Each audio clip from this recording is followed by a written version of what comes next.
Oke.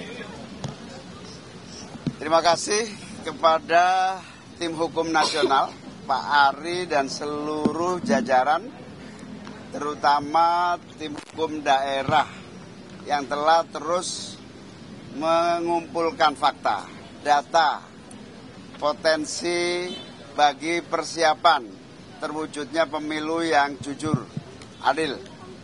Dan insya Allah kami akan siap dengan seluruh proses yang berikutnya, di mana THN akan menyiapkan berbagai langkah-langkah hukum untuk memberikan kepastian bahwa pasangan Amin adalah pasangan yang memiliki kesiapan untuk masuk di putaran kedua. Amin. Ya, teman-teman sekalian, kami ingin garis bawahi. Keras, kurang keras. Kurang keras ini, cukup. Cukup. Satu volume lagi. Ini teman-teman, saya ingin tegaskan kepada semua bahwa pemilihan umum harus dijaga integritasnya. Pilarnya demokrasi adalah kepercayaan. Dan salah satu unsur dari kepercayaan adalah kejujuran. Agar proses demokrasi ini berjalan dengan baik dan menghasilkan pemerintahan yang berfungsi dengan baik, maka pilpres, pemilu harus dijalankan dengan kejujuran. Nah, kami tidak mau gegabah. Tidak ada di hari pertama, hari kedua, deklarasi kecurangan ini, kecurangan. Tidak, kami tidak mau gegabah. Karena kami ingin menghormati rakyat Indonesia, dengan rakyat Indonesia mendapatkan informasi yang akurat, yang matang, yang sudah terverifikasi. Itulah sebabnya kenapa tim hukum bekerja lengkap, dan kami bersyukur tim hukum ini sampai dengan daerah itu komplit di seluruh provinsi, mengumpulkan semua data, dan kami tidak akan menyampaikan informasi yang sekedar menimbulkan kontroversi, tapi kami ingin sampaikan kepada semua. Dari temuan sementara, kami menemukan problem yang terbesar bukan di TPS, tapi problem terbesar yang ditemukan adalah kegiatan-kegiatan pra-TPS. Kegiatan-kegiatan yang membuat aktivitas di TPS itu dipengaruhi dan tidak mencerminkan aspirasi rakyat yang semula ada. Ini temuan yang paling mendasar, pra-TPS. Nah, pra-TPS ini banyak aktivitasnya, nanti detail akan ada. Ini yang sangat mengkhawatirkan. Jadi, kualitas dari hasil pemilu yang sesungguhnya harus mencerminkan aspirasi rakyat, di dalam temuan kami, sebagian bukan aspirasi rakyat. Sebagian adalah aspirasi yang dipaksakan kepada rakyat.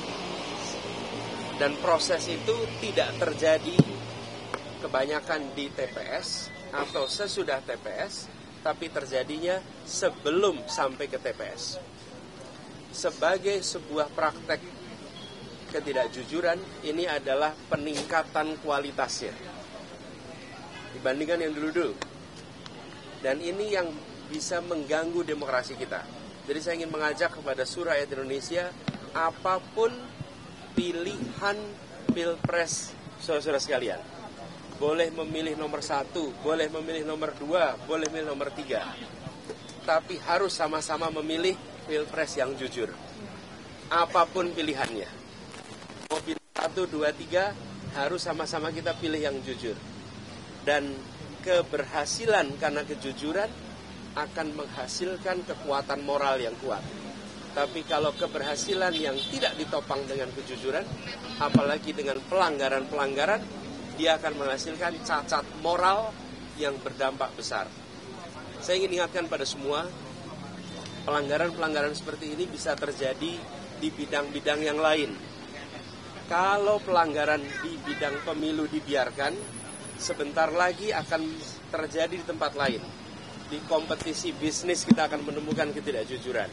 Di dalam praktek-praktek perubahan peraturan kita menemukan ketidakjujuran. Jadi penularan akan terjadi bila peristiwa di sini dibiarkan. Karena itu pada siang hari ini ketika kami berkumpul bersama di sini, kita mendengarkan nanti sesudah semuanya lengkap, pada waktunya tentu akan ada langkah berikutnya. Tapi sekali lagi saya ingin sampaikan, kami tidak gegabah, kami tidak akan menyampaikan informasi sekedar membuat kontroversi, karena kami ingin menghadirkan hasil pemilu Pilpres yang berkualitas, yang penuh dengan nilai kejujuran. Itu yang bisa saya sampaikan. Artinya kepercayaan langkah konkretnya, apakah sudah ada komunikasi juga dengan tim THN 03 kan juga katanya berkomunikasi cukup intens dengan 01, bagaimana Pak langkah selanjutnya? Sekarang semuanya lagi dikumpulkan. Jadi saya sampaikan tadi, kami tidak ingin separuh-separuh, biar tuntas semuanya. Di daerah sekarang proses pengumpulan sedang jalan terus. Pak Anies, ini kan kepercayaan publik terhadap KPU, Bawaslu dan juga MK ini mulai berkurang. Nantinya ketika masalah ini dibawa ke MK, seberapa yakin keputusan nantinya itu akan adil, begitu Pak Anies? Kita tunggu nanti. Yang jelas bagi kami sekarang, kami ingin agar semua informasi yang terkumpul, terverifikasi, solid, dan kami minta kepada semua jajaran aparat kita, jangan ada yang mengintimidasi mereka-mereka yang mau bersaksi. Karena kita sudah menemukan di lapangan, mereka yang menemukan praktek-praktek penyimpangan itu mengalami intimidasi, mengalami ketakutan, padahal ini negeri yang merdeka, jangan sampai itu terjadi. Berarti dalam dapatnya Pak Anies, masalah ini kan salah satunya mungkin kalau misalkan pra TPS apakah terkait pelanggaran yang dilakukan tapi tidak ditindaklanjuti oleh Bawaslu, dan mungkin kalau misalkan dari Pak Paul sendiri, Gus dari PKB akankah mendorong untuk melakukan hak angket di DPR untuk pemanggilan ketua KPU Bawaslu, seperti apa sih Gus? Karena Pak Ganjar juga mendorong untuk hak angket kecurangan dibawa ke hak angket DPR. Gimana? Ya, gini. Ketika kita mendengar akan dilakukan, kami melihat itu ada inisiatif yang baik. Dan ketika Pak Ganjar menyampaikan keinginan untuk melakukan angket itu, fraksi PDI Perjuangan adalah fraksi yang terbesar. Kami yakin bahwa koalisi perubahan, Partai Nasdem, Partai PKB, Partai PKS akan siap untuk bersama-sama. Jadi siap, saya memandang dengan adanya inisiatif angket, proses di DPR bisa berjalan, kami siap dengan data-datanya, dan di bawah kepemimpinan fraksi terbesar, maka proses DPR bisa berjalan. Saya yakin Partai Koalisi Perubahan siap untuk menjadi bagian dari itu. Tapi dalam waktu dekat ada planning buat bertemu Pak Ganjar dan 03 nggak Pak Anies? Nanti kita kabarin. Sudah ada komunikasi sebelumnya? Ya, udah dijawab Mas Anies, 3 partai solid. 3 partai solid. PKB juga siap berarti yang membawa ini ke... 3 partai solid, bukan hanya PKB. Pak Anies, tanggapannya Pak Surya Paloh bertemu Pak Jokowi? Gini, saya ingin sampaikan bahwa kita semua ini solid, tidak ada yang berubah. Ya, Anies Muhaimin jalan terus bersama. Kita ini bekerja intensif hari terus. Memang tidak selamanya muncul di media, karena memang bukan hari kampanye. Kalau hari kampanye memang kita ada kegiatan-kegiatan kampanye terbuka. Tapi pertemuan-pertemuan jalan terus. Lalu partai koalisi solid sesolid-solidnya. Jadi jangan khawatir, kita jalan terus bersama. Maka itu belum ini. Kalau pertemuan-pertemuan itu terjadi, menurut saya gini, kalau pertemuan itu kedengaran media 2-3 hari sesudahnya, nah itu baru serius tuh. Tapi kalau belum kejadian sudah rame, nah itu berarti tontonan aja itu. Yang terakhir pas malam pencoblosan itu tetap berada perubahannya disampaikan oleh Pak Anies, sementara Gus Muhaimin tidak ada kata kami begitu, sehingga itu dianalisis oleh banyak orang. Mas Anies bilang kami kok, kami itu berdua. Saya. Ya sudah, kami ada di jalan perubahan. Gus, bilangin saya, terus kami. Ya. Nah, oke, saya terus di jalan perubahan. Saya terus di jalan perubahan. Kami terus di jalan perubahan. Tanggal 15 kemarin bertemu dengan Pak Surya Paloh bersama juga dengan Gus Imin di The Plaza, itu membahas apa, Pak? Apakah ada pembahasan terkait dengan koalisi ini dan langkah ke depan? Memang koalisi perubahan itu solid dan ketemu Terus menerus. Jadi Pak dengan Ketua Partai PKB Gus Imin, Ketua Partai Nasdem Pak Surya Paloh, Presiden PKS Pak Saiku, kita ketemu dan membahas langkah-langkah dan kita solid. Karena itu saya bisa sampaikan ketika inisiatif hak angket itu dilakukan, maka 3 partai ini siap ikut. Dan PDI Perjuangan sebagai fraksi terbesar menginisiasi ini, saya yakin 3-tiganya akan dukung. Jalan Ini kan di Jawa Timur perolehan suara pilpres Amin itu kan di hampir di posisi buncit. Namun di PKB itu sendiri justru melesat. Itu penjelasannya bagaimana, Gus? Jangan disimpulkan.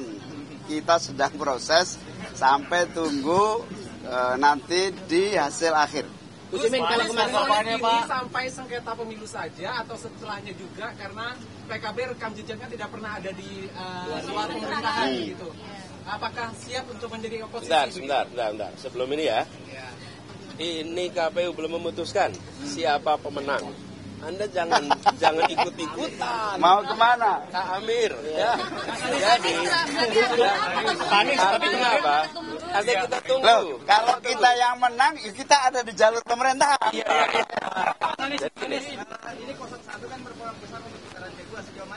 Jadi gini, kami melihat praktek-praktek tekanan, imbalan, pra-TPS ini yang berpotensi menjadi permasalahan.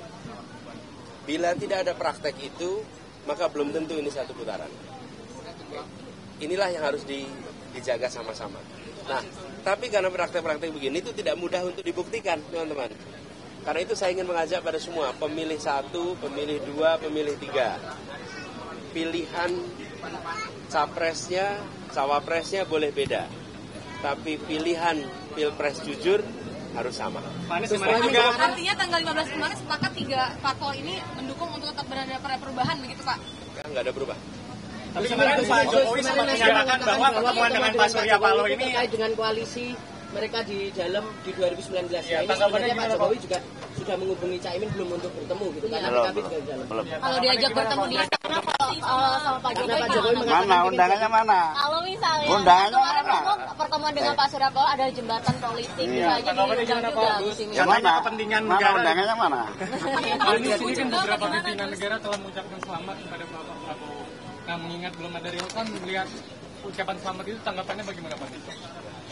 Menurut saya semuanya harus tunggu sampai kepada seluruh penghitungan ini selesai dan hormati KPU karena penyelenggaranya adalah KPU. Apalagi seperti saya katakan tadi, problematika yang kami temukan itu bukan problematika di TPS. Karena itu kalau lihat angka TPS ya segitu. Isunya adalah apa yang terjadi pra TPS. Jadi teman-teman Mencoblos itu bisa 3, karena pilihan, karena tekanan, karena imbalan. Nah, kita ingin mencoblos itu karena pilihan, bukan karena tekanan, bukan karena imbalan. Balik lagi Pak Anies ke kemarin pertemuan dengan Pak Jokowi dari sama Pak Surya Paloh itu membahasakan. Saya mau teruskan dulu, Fit. Saya ingin sampaikan terima kasih kepada seluruh relawan, tim hukum yang sedang bekerja. Teruskan bekerja. Perjalanan kita masih panjang. Dan kepada semua yang memilih 01, kami sampaikan terima kasih. Kenapa? Karena pemilih 01 bukan hanya memilih, tapi tahan tekanan dan tabah dengan imbalan. Mereka tetap memilih 01. Saya ingin garis bawah ini. Ini adalah sebuah keseriusan.